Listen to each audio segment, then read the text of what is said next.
intala geette timmiin miti qoraattiin ammas waraan mootummaan na waame abbootii qabeenyaa adda duree jedhee na shallaa sooreessaanii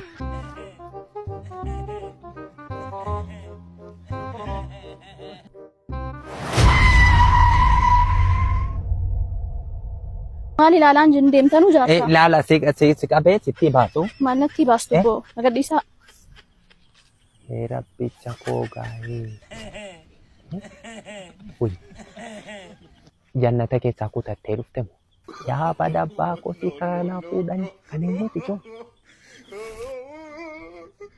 intala geette qaacoon ammaasi miina miti qoraattiin ammas waraan lakkii waan angoone yoo maal taatan ebbab waan taan yoo si waraane jedheetan lakkii waan angoone yoo waa singoone waan angoone hin jedhimti maarra deddeebitanii maaf na gaafattu ma entala lakumaa kooti beektaa beeka badriyaao beeka badroo beeka burtukeeo beeka teddao shubbaakeeo maal taatan beektaa shubbaakee beeka maal taatan gudiidha saran dhageessetta maal taatan lakumaa gadinniis badriyaa gadinniis dheengadda immoo mootummaan na waame abbootii qabeenyaa adda duree jedhee na shallaa nama dhibba miti bada sooreessaanii amma ijoolleen koo hundinuu biyya alaa jiru amma waa wayii rakkadhe namuma akka keetii kanan fuudhee qabeenya koo kana to'attuun barbaade amma isa kaan lafa isa kaan yakkutoo kennee isa kaan waan hunda godhee namuma qabeenya koo to'atu qofan barbaade lafti qalaadiidha lakumaa gadhiise badriyyaa gadhiise anis akka tokko dargaggeessa wayii fakkaataan jiru. Fakkaataan jirta. Daasporaadhas immoo dhaan beektaa miti. Beeka. Ijoollee maal jedhanitti. Ilaa innan jedhe achi qabii as na qabii miti. Qabeenyi silaa dilbiidha miti. Suma fuudhee jennaan qabeenyuma koo to'achuu. Ana moo? Ana ofiif moo? Isin abbaa manaa koo ta'u miti abbaa koo ta'u miti yoo taatanii taatan akaakayyuu gosayyuu. Isallee ati kuma mataana yaannaan jaarsa fakkaadhe jaarsa na seete waggaa 98 qabeenyi immoo dilbiidha maal sii jedheetan malee maaltu na dhibe ana durba 9 na kayyee. Akkana taanaan kuttaa akaakayyuu sin kichuudhuman isin kutaa rakaa. Ijoollee jannata keessaa baddee dhufte muun bareeddi yoo mataa jabaatti malee bareeddu ana fuunaan siichi waa tokko. Duuniyaan jannataa kanuma. Maal jedhaa jirtu? Waa lakkii waan jenne qabeenya kun hisaabaa jira. Qabeenya keessan isa san. Ilaa abbaata mammee. Anoo isinis beekaa. Haadha kumaa keessaniinis beekaa. Ani isinitti heerumuurraa Uzraa'el dhufeeruma mana fuudhu. Deema achi siluma yuunatu gabaa koo malee dhaabbate shifaayisu dur.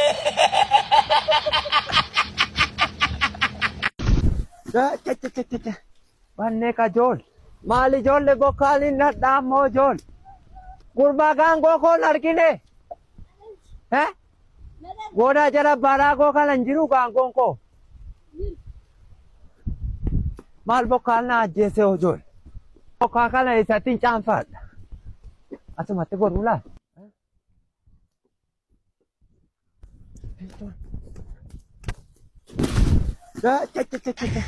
Wannee kajool.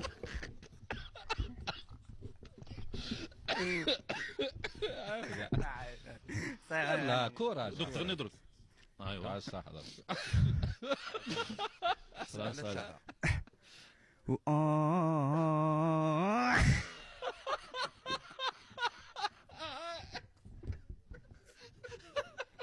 علاش تلوموني حال شخصيتك انا جاري مانا جول باغي تخالد صاير بدل هاي روح الخلف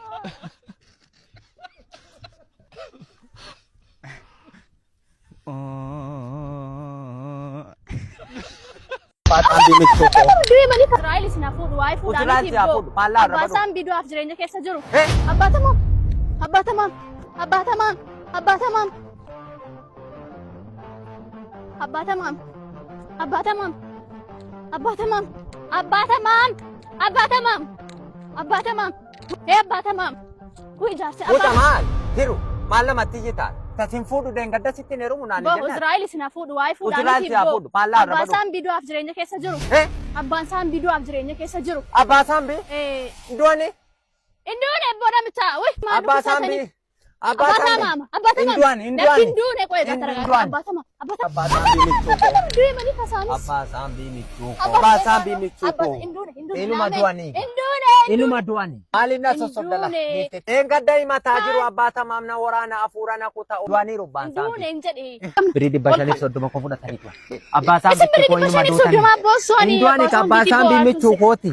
Michuuko na bimichuuko abbasaan bimichuuko abbasaan bimichuuko. Biyyo malikoo gaa rabbi gooftaa ko maal abbata maam hinduune kunis deemtanii duuka abbata maam Abbasaan bifayyanii 530 maal 530 boosisi abbasaan bimichuukootiidha malee. Kilinikii yuunikeeriin jiru kaan qaqqaban Maal fayyadamaniiru? Abbasaan bittiikoo anaa nyaatu. Anaa nyaatu. Way michuttiikoo. Michuttiikoo. Nyaatu abbasaan biikoo naa nyaatu baay'ee. Abbasaan bittiikoo. Jabaadhu harka keessatti. Laa ilaaha illallah abbasaan bittiikoo naa nyaatu baay'ee. Way kennaa nyaatu gara eessa jettan? Ay abbasa hin jiran lubbuudhaan hin jiran. Kami no fi sakana abbasaan bittiikoo lubbuudhuma qabuudhe. Abbata maam qaseedhaa suutumaa kunoo. Bittiikoo gara kan godhan jiran. Du'aadhuma isaanii dhaqee barbaadda dhaqaafan malee hin jiran. Abbaan isaan jiran bareera. Hin jiran lubbuudhumaan hin jiran abbaan isaan du'aniiru. Ay baasaan bittiikoo ay baasaan bittiikoo. Abbaan isaan du'aniiru moo jiru? Namni kilinikii keenya keessatti hadha du'een jiru. Kilinika yuunikeeri miti kun? Qaalicha isaan furdaa sanaa. Isaanuma du'aniiru miti? Intala nala. Waa tokko na sabarsiisuudha jettee nama du'een fayyaniiru jedhe. Du'aniiru moo fayyaniiru laa? Yaalamanii galaniiru fayyaniiru. Abbasaan bisaan furdaa san. Abbasaan baadikoo. Yaalamanii galaniiru. Dhibeen isaanii hoo maal jedhan? Dhibee onnee ture. Fayyaniitu magalan. Fayyanii galan. Alhamdulillahi rabbil jiraadhu itti Kilinikni yuunikeer galatoomaa. Kilinika yuunikeer. Doktorota ispeeshaalistootaa fi Sabi ispeeshaalistootaan tajaajiloota nuti kenninu dhibee keessoo baqaqsanii yaaluu giddu galeessaa. yaala haadholii fi yaala gadameessaa Hordoffii ulfaa fi yaala daa'immanii. qorannoo laaboraatoorii guutuu Altiraasaawundii. qorannoowwan onnee Qorannoo paatoloojii guutuu. qorannoo meedikaalaa namoota biyya alaa deemanii Dhaabbilee dhuunfaa fi mootummaafis tajaajila liqii ni kennina. tajaajila gorsa fayyaa fi Yaala adda addaa ni kennina. Odeeffannoo dabalataaf Duwwaa 956 55 96 86 yookaan Duwwaa 956 83 63 30 irratti dawwaltanii nu argachuu ni dandeessu. Teessoon keenya magaalaa Jimmaa Addabaabayii Diippoo irratti nu argattu. Kiliinika Yuunikeer. Kilinikni yuunikeer filannoo keessan haa ta'u.